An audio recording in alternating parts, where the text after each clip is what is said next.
टुनटुनी चिड़िया की शादी को लगभग 1 साल होने को आया था। टुनटुनी चिड़िया का पति कालू कौआ एक बस कंडक्टर था। टुनटुनी चिड़िया के परिवार में उसका पति कालू कौआ, उसकी सास टूनी चिड़िया और एक ननद पिंकी चिड़िया थी। परिवार में कमाने वाला सिर्फ एक उसका पति कालू कौआ था। जैसे तैसे ये परिवार अपने दिन गुजार रहा था। एक दिन, हे भगवान, ये मेरे बेटे को क्या हो।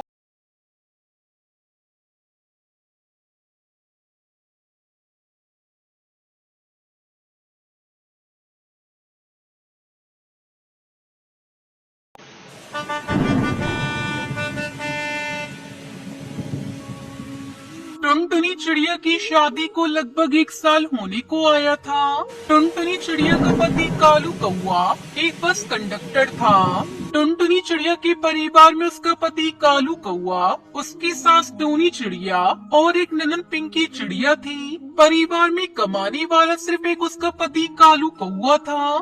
जैसे तैसे ये परिवार अपने दिन गुजार रहा था। एक दिन, हे भगवान, ये मेरे बेटे को क्या हो गया।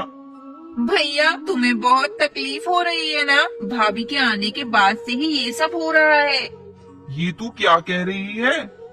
आगे देखने से पहले आपको सिर्फ एक छोटा सा कांटा चुभ जाए तो दर्द होने लगता है, पर वो एक बाप ही है जो रोजाना अंगारों पर चलकर आपके लिए 2 वक्त की रोटी का इंतजाम करता है। तो उस प्यारे से पापा के लिए एक लाइक और सब्सक्राइब जरूर कर देना। साथ ही अपने प्यारे से पापा के लिए ये वाला इमोजी जरूर सेंड कर देना। ठीक ही तो बोल रही हूँ, ये मनूस है मनूस। जब से इस घर में आई है तब से कुछ न कुछ मुसीबत लगी हुई है। मेरी शादी भी टूट गई इसके चक्कर में। पिंकी दीदी, वो तो हमारे पास दहेज के लिए पैसे नहीं थे, इसलिए रिश्ता टूट गया। तुम तो चुप ही रहो भाभी। शादी से पहले तो भैया एकदम ठीक थे, फिर अचानक शादी के बाद ही क्यों हो गया एक्सीडेंट। हे भगवान, ऐसी फूटी किस्मत है मेरी। हाय हाय, हे भगवान, दया करो हम पर। तभी डॉक्टर बुलबुल सभी से कहती है, अरे देखिए, मैं तो यही कहूँगी कि इनके पैर को ऑपरेशन करके काटना पड़ेगा और कोई उपाय नहीं है। बस यही एक रास्ता है, वरना इनके पूरे शरीर में जहर फैल जाएगा।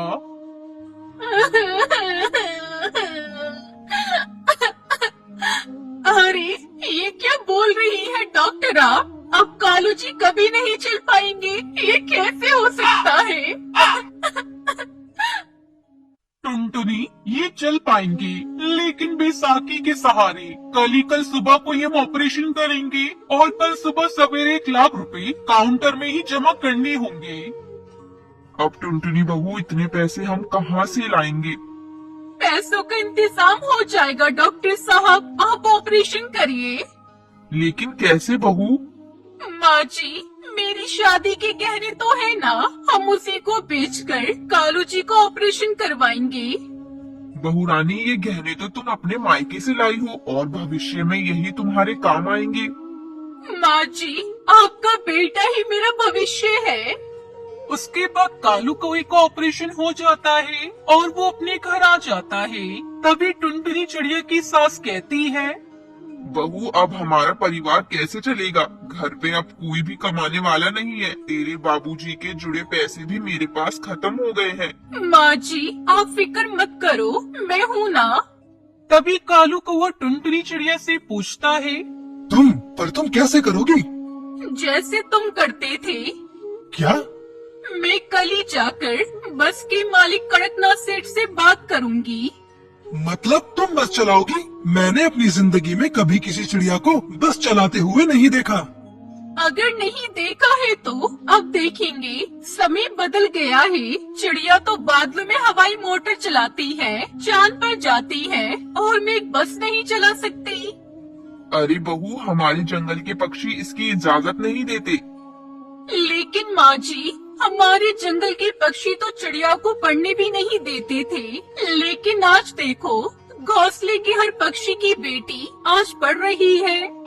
टुनटुनी, बस में तरह तरह के पक्षी सफर करते हैं, उन सबको तुम कंट्रोल नहीं कर पाओगी, समझी? मैं कर लूंगी कालू जी, एक बार मुझे मौका दीजिए।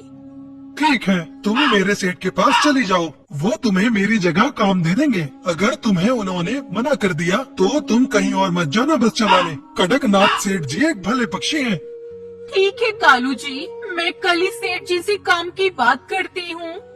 तभी ये सब बातें पिंकी चिड़िया सुन लेती है और वो टुनटुनी चिड़िया से कहती है, तुम बस ड्राइवरी करना चाहती हो? पागल तो नहीं हो गई हो क्या?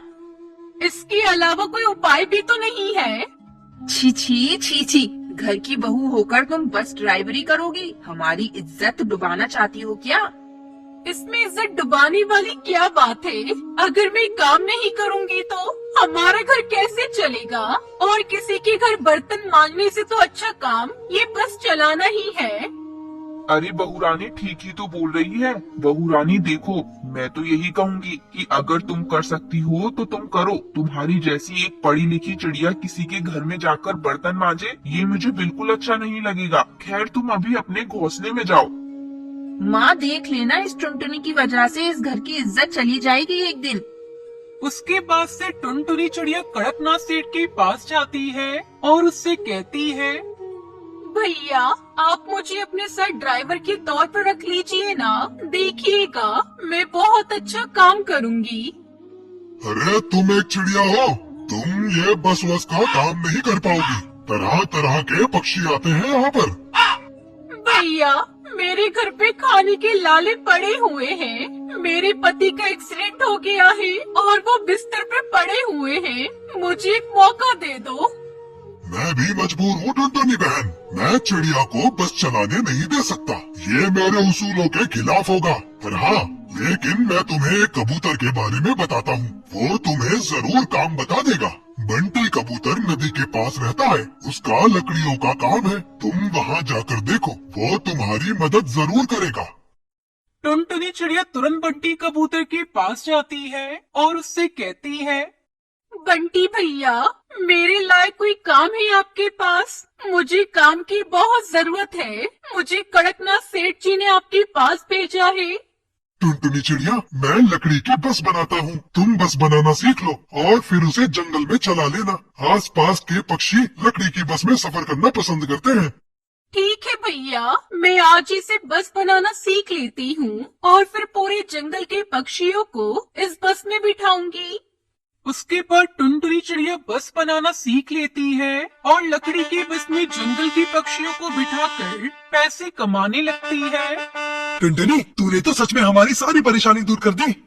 इस तरह टुनटुनी चिड़िया लकड़ी की बस चलाकर अच्छे पैसे कमाने लगती है और खुशी खुशी अपने परिवार के साथ रहने लगती है।